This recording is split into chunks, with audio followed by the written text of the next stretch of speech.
Boom, and welcome back to this, another episode of the Happy No Fear podcast. I'm your host, Chase. And on this week's episode, we're flashing back to a conversation I had with a friend in January of 2020. And you'll find that the audio is a little bit choppy. Not choppy, but it's atmospheric. Let's call it that. We got interrupted a few times because we were recording on the steps at Magba in Barcelona. So it's good. I dig it. You know, it's not too disturbing at all. And we have a conversation, a quick catch up after we had some dinner. He's a professional skateboarder and he's been in the biz for a long time. So without further ado, I give to you Enrique Lorenzo.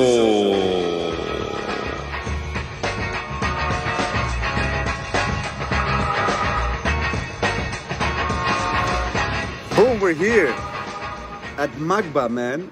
With the president himself of Magba, El Presidente del Magba. Not the president from Magba, Jesus. No, but What an awful title. No, please, no. But definitely ambassador number one in my eyes. When I think of Barcelona, skateboarding, I think of you. And I think a lot of people do as well. Well, it's because you don't know no one else. So, man, we're here and it's pandemonium. Magba is like a club right now. It's insane, yeah. It's really crazy. It's popping. Yeah. It's bananas. It's like kids hanging out, shooting heroin. Everyone's looking cool. No one's landing anything. Yeah. Skateboard scooters. Scooters. And we're doing with the surfboard. Like, what the fuck is doing with the surfboard at Magba? Yeah, because you're going. We met early. We just had some dinner, and I'm like, "Where is Enrique, man?" At La Plaza de Universidad. And I'm like, I see a strange guy with a in the distance with a big surfboard, and it's you. Yeah. You're going surfing tomorrow. Yeah, tomorrow. Yeah, I'm gonna go surf. That's your thing now. No, it's not my thing now. It's not like that. It's just something that I do whenever I get the occasion. Because over here, the Mediterranean, it's not really good for surfing. Yeah. And tomorrow is supposed to be good, so I'm gonna take advantage and get in the water. I like it, man. I dig it. It just looks really funny when we're walking around. And everyone thinks, what kind of guitar is that? Is he like a huge rock star? One string guitar. One string guitar. It's bananas. So yeah, it's good to see you. We're here now. We're talking about skateboarding, and again, like with everyone that I'm talking on these episodes with, a lot of people have been around for a long time. In the arts, in all kinds of ways.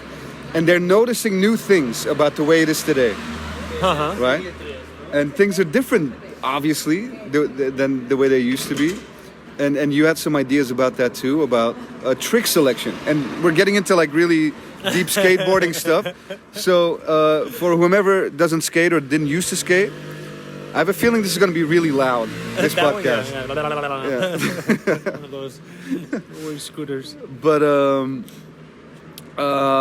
it is interesting because in art, right now you scroll down Instagram and you see all the possible things. You see little trends pop up and then before you know it, it's everywhere, right? And you were telling me that in skateboarding today, it's pretty much the same thing. Yeah, pretty much the same thing. Yeah. You see like these things like probably like someone just messing around and then kids they take it as something serious or something like, oh, okay, it's cool, it's cool, but they don't see the behind the scenes, right? That why that person did it or whatever. Exactly, and the then history. All of a sudden they start like doing it. And it becomes this trend, it's like kind of like so dumb, really. But yeah, that's the way things work, especially nowadays with all this social media. And on a way is good, and another way is bad. Right. But to me, it's really funny. Yeah, you were talking about like it's great that you can do technical things and just pick it up right away. But skateboarding is still an art. It's not sport, right? Or it's a little bit of both, maybe. What do you think? What I think is the way you looked at it. Right. You know? You can decide. Yeah, you can decide, and obviously you're sweating, you're doing some exercise, and if chess is considered as fucking sport, why not skateboard? Chess is a sport? Yeah, that's what they say. No shit. Yeah. I like that. Chess is Mental a sport. Yeah. Why not skateboard can be considered as a sport? And from there, anyone can choose to leave it or to think or opinion, whatever they think about it. Of course, some people, they look at it as a lifestyle because they've been doing it for so long, and before it was trendy, before it was like mainstream, how it is nowadays, before it was money, this crazy money, into skating. Because back in the days, you can have it all, and you didn't have nothing. Right. You still have to get a part-time job. Yeah. You can have a shoe with your name on it. Yeah. You can have like a clothing line with your name on it, or a skateboard, wheels, you name it. Yeah. And you still don't make any fucking money. And It was nowadays different back then because there was, again, it was we're talking like 80s was one thing, but then on the 90s, early 90s, it was like this fucking downfall. it was a little bit downfall. A lot of people, it got like- core again, very core. A lot of people stopped skating. Is insane. I used to live in Barcelona back then still. Yeah. Early 90s, and then 92 when the Olympics, and then they fixed all downtown. And and I remember like we used to be like maybe like a big crew of like 50, and all of a sudden we were just 8. Yeah. Like, fuck, what happened? Yeah. Yeah, a lot of people. It was the same in skateboarding. Antwerp where I was skating or around that time. There was the older guys were skating 1991 still, and 1992, 93. All of a sudden, I was by myself. Yeah. Skating the spot, like, hey, there's no one around anymore. Yeah. And then in '94, again, there was more people coming all of a sudden. Yeah. When did you? How did you end up skating for World Industries? That was just an accident, because the thing is that I was on vacation in LA, in Upland, Ontario. Yeah. I was staying with Richard Mulder. Yes. And this guy, Steve, because I was running out of money, You were just visiting from Barcelona. Yeah, I was just on vacation. Yeah. And the thing is that my friend Steve, he told me like, hey, listen, why don't you try to do a sponsor me video? Sponsor me tape, yeah. Yeah, you do these sponsor me tapes, you send them to companies, and if they like you, they put you on the team, or maybe they send you some product. And what year was this? That was on 90... 96, yeah. Yeah. Yeah, it was on 96. No, 90, maybe 95, maybe the summer of 95. Yeah. That summer, yeah. So I was running out of money, so I did this sponsor me tape, and... Oye, tranquilo, relax. No, it's cool. Coleguita. Relájate. No. Hey. Relájate. Venga. ¿De dónde es usted? De aquí, de España, de Barcelona. We got- Fantástico. We got some- Venga. we got Mira, some te paso business. buenas noches y que paséis buenas fiestas. Y mira, estamos aquí en Barcelona en directo. Esto That's es Mac Bar right series now. aquí, Smackback. Estamos en el Mackback y estos raperos de Wake Catoco. a shot, good. Wake a shot, I shot. That's good. Salam alaikum. Venga, que vaya bien. Hermano, tranquilo. Chao, Buenas noches. Japonés, from Japón. So yeah, we had a little. That was Enrique's attorney checking in on the business that he has to finish. Yeah. Oh, Jesus Christ. One of those creatures from Magba, No, that was a really interesting one. That one. Dude, like, he's like, what Yeah, the the fuck lo- you doing? Like, Yeah. get the fuck out of here, Yeah. man. Like, come on, just... whatever. That's the way they operate over here. Yeah, that guy was lit as fuck. Yeah.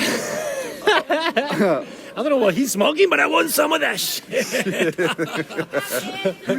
That crack rock. right? Oh, God. So anyway, like, I was running out of money, and then Steve, he told me, hey, listen, you should try to make this sponsor me tape and send it out, and the worst case scenario, you might get some free products. So I did that. Yeah.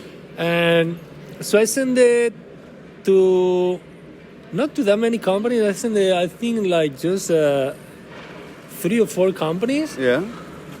And World was on that list because yeah, Richard skated. Richard, there was already chocolate. Richard, he was on chocolate. Yeah. I didn't send it to Girl of Chocolate. I didn't.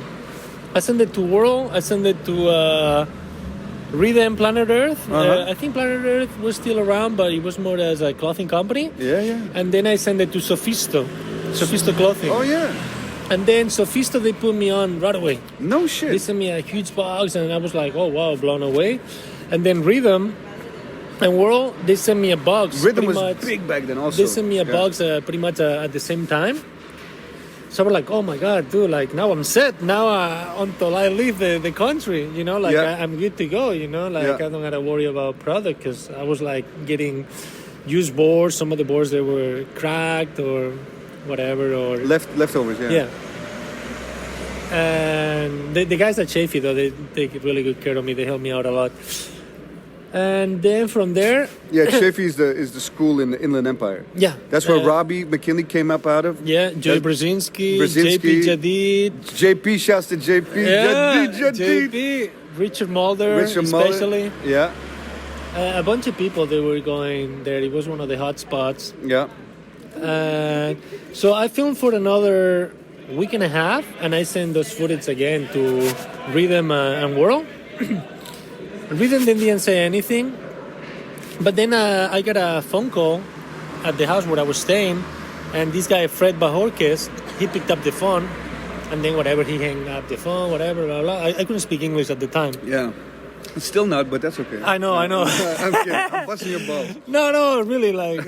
No, I can imagine back then it was difficult. And so Freddie, he told me like, hey, listen, it was Rodney Mullen on the phone. You're on the team. You're on World. No I'm like, shit. yeah, right. And I remember it was on a Wednesday. And I'm like, yeah, right. It's like, yeah, you are. It's like, no, you fucking with me. You know, like you just joking, whatever. Jesus. Like, no, you are. Like, okay, if it's true, let's go this Friday. And if I'm on the team, I'll get you some product. Yeah. And like, okay, let's do it. So we went down to El Segundo. We went down to Dwindle, and yeah, I was on the team. And then The this Dwindle, guy, yeah, the warehouse, yeah. It wasn't Dwindle yet. And then this guy Jay, he was taking care of the team, and then he explained to Freddie that then he translated to me, of Yeah. course. Wow. Those guys, they left. They were in Vancouver for the contest, and then they were gonna come on next week, and then they wanna meet with me and go skate, blah blah blah, this and that. And then the last war, it was Kareem. You know, see if Kareem he likes me, and then Yeah, because Kareem had to sign off on all the world stuff at one point, right? I don't know if he was Or something like that, I heard. I don't know. I don't know exactly about that, but just to be on the team, you know, he was one of the main guys. Yeah. You know, he has the last war. You know, okay, yeah, he's on, so he's on. But then, like, I remember it was that one Friday, and then the following Tuesday, I had to go back to Spain. So Because your visa or because just ticket? You My just had airplane normal ticket, and I was there just for a month and a half, a month and 3 weeks. Yeah. But then I had to come back over here. I was 16 at the time, so I had to study, go back to school. So I was thinking, fuck, what should I do? You know, the whole weekend it was hell. Wow. You know, thinking like, what should I do? Because World at the time was already like World was the biggest best company. Yeah. The best company. This is before It Flame was Boy and the- all that shit. It was really the best. Right before. Yeah. Like maybe like a year before. Yeah. And It was like you want to skate for them. You're going to be taken care of there. And yeah, basically it was the best company it was at the time to me. Yeah. No, it was. And so I was thinking, fuck, what should I do?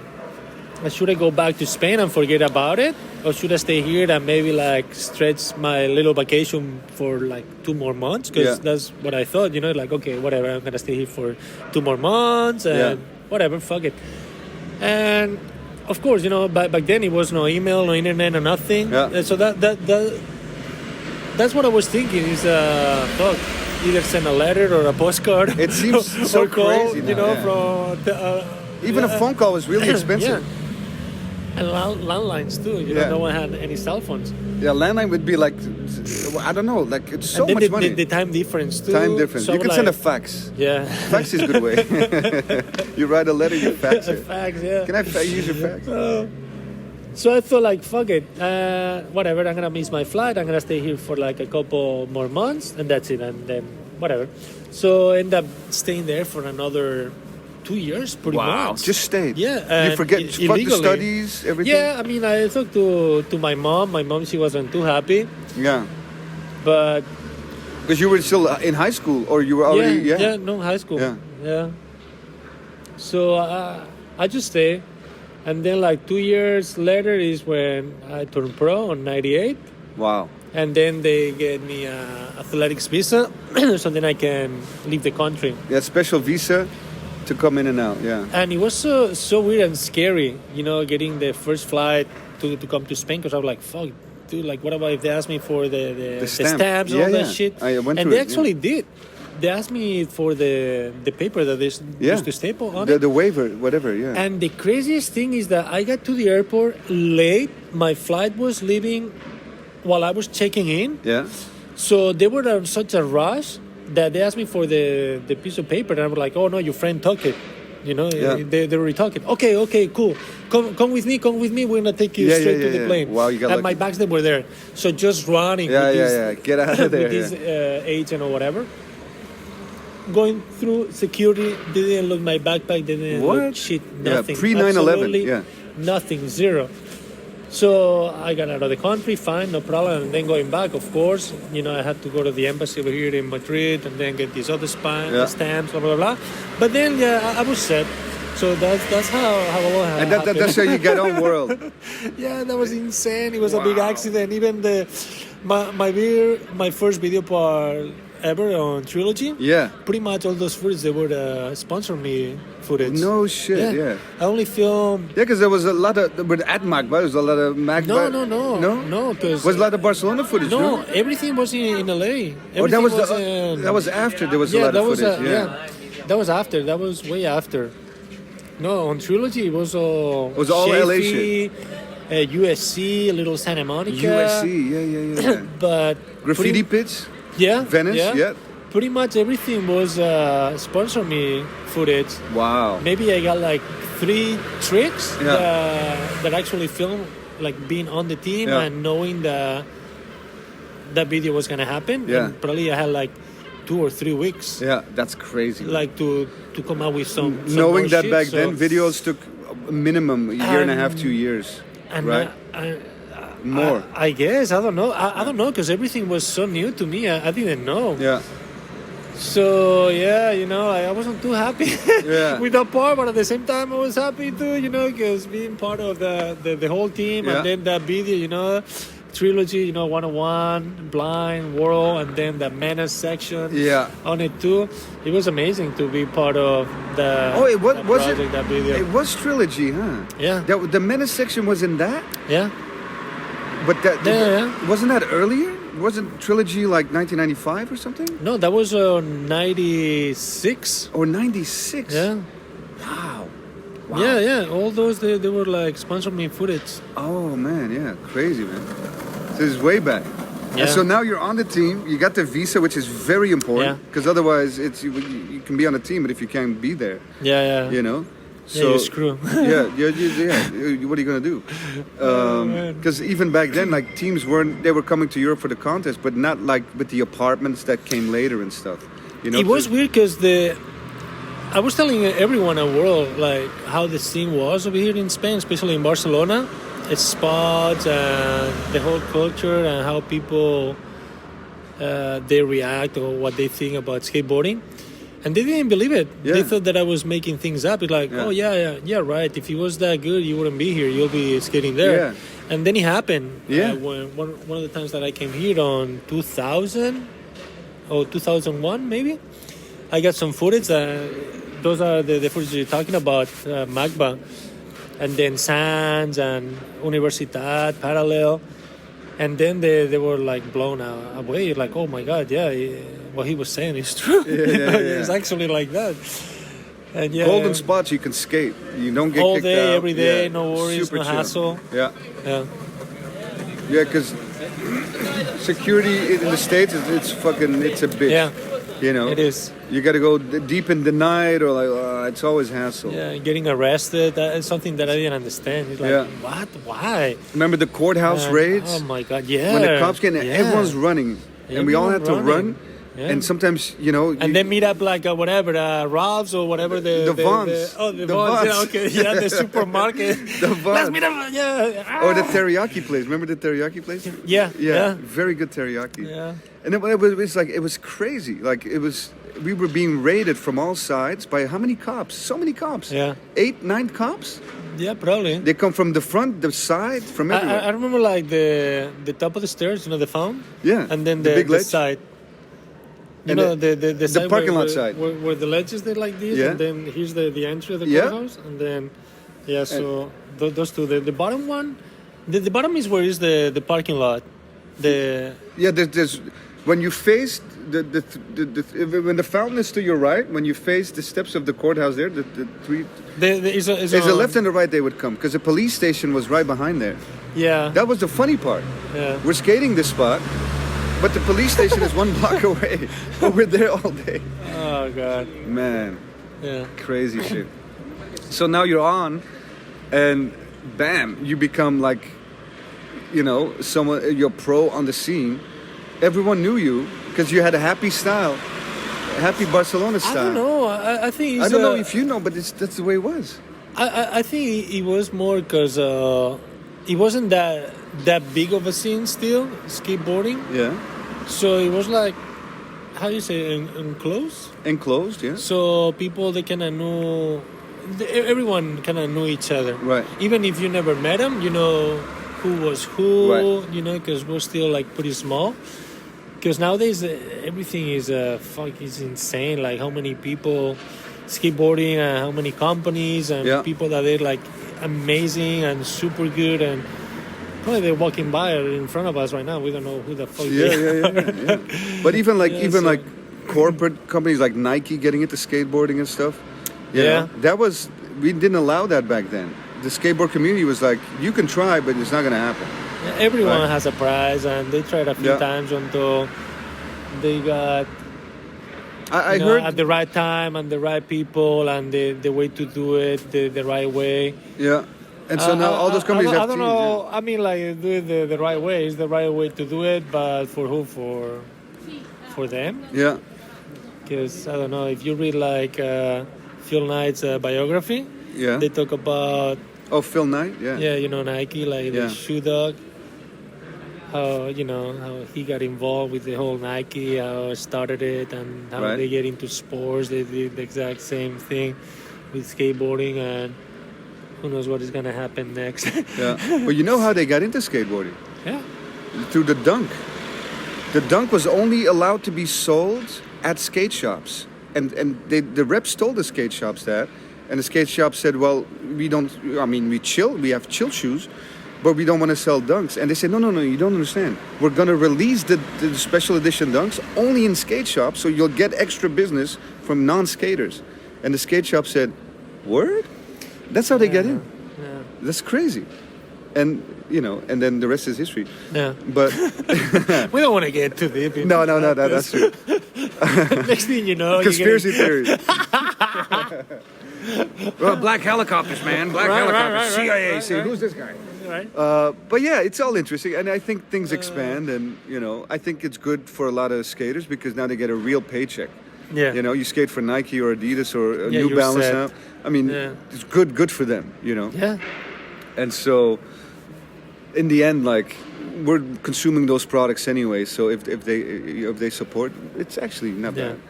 But it's interesting how they tried and it didn't work, and now they got in. So bam, and then you're living in LA, man, and on and off for many years. Yeah. Yeah, almost 22. Yeah, if you put them all together, if you put it know? all together, yeah. Yeah.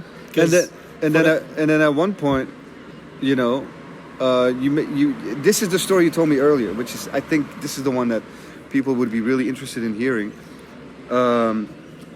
There's the move back to Barcelona. Yeah, I moved back here on 2002 Yeah. for about almost 2 years because a girlfriend I used to date this girl from Austria, Yeah. and then she came to visit to LA, but then she couldn't live there and she couldn't work there, of course, visas and all that. And I was too young, like to get married and then papers and all that. It's like, oh fuck, okay. So the best thing for us, I guess, because it doesn't matter where I'm at. I can move to Barcelona, still get supported by my sponsors, these companies. They still pay me as long as I skate and I do these tours or contests and all that. So I moved here for about 2 years. And then, of course, once I broke up with the girl, I moved back to LA. Yeah. Yeah, I think altogether I did that about 3 times. Yeah. So back and forth. Yes. Yeah. Why so many times? Because you were missing girlfriends. Home? Oh, always No, girlfriends. yeah, You were always yeah. dating European chicks that couldn't stay there. I never had a girlfriend from the U.S. Actually, I had one, but the interesting thing is that I met her here in Barcelona. No She shit. was living here, and I met her when I just came to visit my family one summer. Yeah. I met her, and then she was from Philadelphia, and then I'm gonna go travel to Southeast Asia, and then Australia, and then from there I'm gonna go back to the U.S. Blah blah. Like okay. We were dating for a little while. Then I went. Yeah, I used to travel with her. We were traveling for about 6 months, and then I moved to LA. Yeah. Back again. Yeah. Back again. Yeah. So it's romance that keeps pulling you back out of LA. Romantico. Oh my God. Yeah. But it's true, huh? Yeah, kind of. Yeah. Yeah, it is. Yeah. Yeah.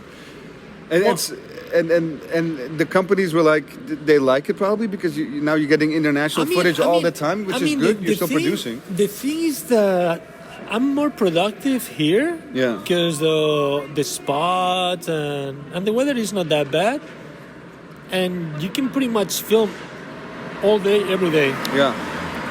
In LA, maybe like once a week, maybe like twice a week, you can get some footage. Either that or Yeah, because it's cars and you hook it up with the filmers and the spots. It's a little harder. So I'm more productive here, and as long as I do what I'm supposed to, the sponsors they didn't really care. I think they have like that. The trust, that he's skating. He's not just like whatever scratching his balls. Yeah. He's not jerking off all day. Yeah, in Barceloneta, hanging out with that bald guy. Yeah. With his Yeah, the legend dude. yes. Yeah. Unreal, that guy. There's a guy here on the beach who has the biggest dick you've ever seen, and he insists. There's like a nude part to the beach, but he walks around with a stick, and his dick is past his knees. It's like, what the fuck is that, man? This wizard sleeve. It's just like a satchel. It's like a weapon. Like, wait, man, I don't mean any trouble. Weird guy, that guy. Yeah. Yeah. So yeah, you weren't hanging out with that guy all day. You were producing, and they knew that. And so I just love that. Because like we're similar in a different ways. That I'm still painting, and it's something I picked up when I was younger, and after skating and stuff, the thing that kept going for me, that I kept being in love with was painting. And, we're talking also many years, 20, 25 years or longer.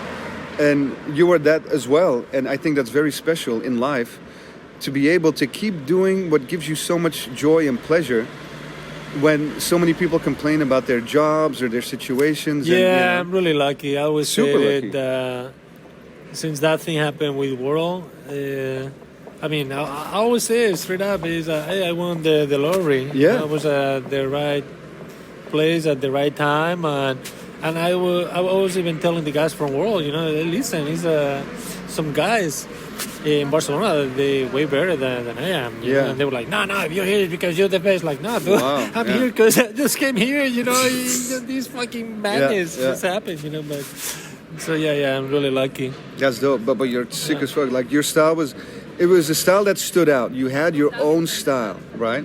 It was super clean, super technical, but there was you felt the joy, you felt the love. You feel the love when you skate. You're just having a great time. And I have fun. It's not like I won't do it. You're not like stressing out. Oh, I gotta get this, and it's like it's not a stressy kind of skating. No, it's very chill, very very easy, very natural, but super tech and super clean. And I think that's what obviously what world saw, and then the whole world saw it, and I think that's beautiful, man. Really. Oh, thank you. Yeah, seriously. And so now we're in Barcelona, and you plan to stay? Do you have any big moves or? No big moves. Is the United States that's over now? Like that was a time in my life. It's not over. I always try to go there. Pretty much every other year I try to go there, but then like I plan things out ahead of time, and I'm like, yeah, okay, I'm gonna go in September this year. I'm gonna go, and then like I get everything ready and set to go, and then something happened. I started a clothing company on 2013 over here. No, actually I started in LA, but then like everything got pretty much like settled over here in Barcelona. To do production here? Yeah, production and then designs and then... Tell people what it is. It's called Great Tomorrow. And from there, the clothing company, it kind of like... It turned out into a clothing store. And we still had like our own line and the brand and all that. But then it was a bunch of other companies and other brands and accessories or whatever, shoes and poof, all kinds of things happen. Yeah. And then from there we opened another store. Then it was like 2 stores, and the clothing companies like do like so many things going on. And for 4 years, I wasn't skating as much as I wanted to. Because the company took so much attention. Everything, the stores, the company. And it's like, fuck, dude, like... And you co-own it, or you give, like, the creative direction and everything? I co-own it. I mean, like, I started everything myself, and then and his girlfriend of mine, she kind of, like, got into it. Right. And then, dude, it was a big mess. It was a big mess, because then we split up, and then, like, some funky thing happens with the stores, and then we had to go through lawyers, and it got messy, yeah. And thank God I still kept the clothing company because it was mine. It's registered under my name, and I'm still doing that. Yeah. But then I don't have nothing to do with the stores anymore. Thank God. Yeah. And and then for the past 2.5 years, I'm back on track. Skating every day. Yeah. I used to skate every day still too when I had like the stores, but I didn't have the time to go out and film and I wasn't even thinking about it. I was just skating. Yeah. Coming down, for example, here at Magba, just skating, or going to Universidad, just skating. Don't even worry about like filming. And that's in a way that's the best way to be. I mean, because you proved so much already. I don't feel like that. I don't. Till this day, I don't even feel like I did anything really with skateboarding. It's like, dude, like, really? Seriously. But that's humble. That's good. But I feel like a little when people sometimes they put me on that pedestal. I feel out of place. I feel like, dude, no, you tripping, man. Like I haven't done shit. Like I don't feel. I don't feel like. I can tell you that you have done shit, and a lot of people dig. I always heard. I still feel like I gotta do something. Yeah, but that's the curse, That's the curse of the creative person, And I'm on it. I feel the same thing with everything that I've done. It's like, man, that was warm up. That's not. I'm gonna do my best shit. That is all crap. Don't look at that, right? But that's just being creative. I think. I think that's normal. I think that's super normal. But people dig you, man. People all over the place dig you, and you were a nice, like when all those videos were popping and all that stuff, right? It was like, okay, nice. This is another way. We can also be like that, We can be super joyful and happy and just like have a great time, and still come correct, And I think you represent that in a beautiful way. So. Take it for what it is, and I know the feeling you have. It's like, that's nothing, man. But still, it's a big part of. It influenced a lot of things, without you knowing, probably, and without getting too cheesy about it. It's true. It's just this is the way it is, and so yeah. But I'm glad I was able to catch up with you for sure. It's been a long time. Last time you were here, remember that we went to dinner at a restaurant right down the street. and we left without paying the bill. Yeah? You remember? I don't remember. We were trying to pay the bill, calling the waiter the whole fucking time. No Hey, excuse me, shit. the bill. Hey, excuse Yeah? And we were just like playing like, okay, let's get up and start walking out of the fucking restaurant. No we shit, were I like don't one of remember. those terrazas. Terrazas, yeah? Yeah.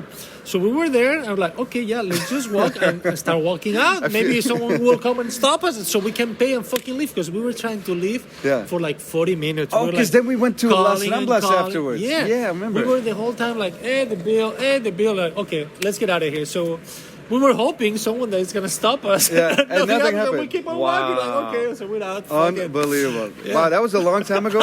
That was a long time ago. Yeah. But I remember now, yeah. And then Yeah. we went to Las Ramblas to some crazy club disco. I think it was the Jamboree. Yeah. And that was popping. We had a good time. That man, we Yeah. didn't pay. I have a No, feeling we I did that didn't. a few times before. We didn't.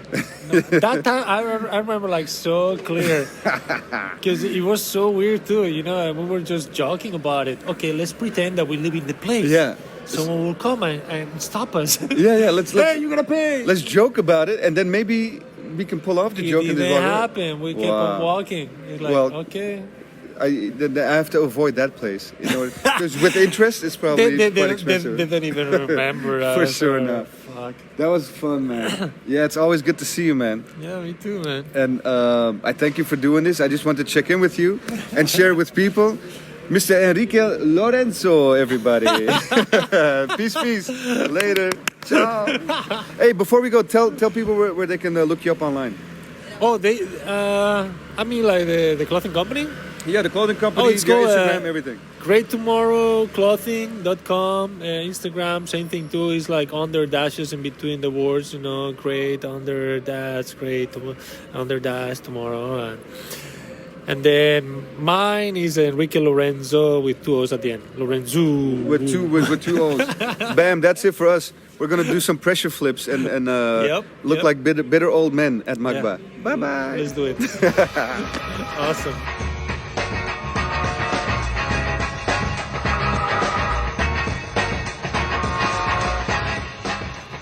Boom! That was Enrique from the mean streets of Barcelona.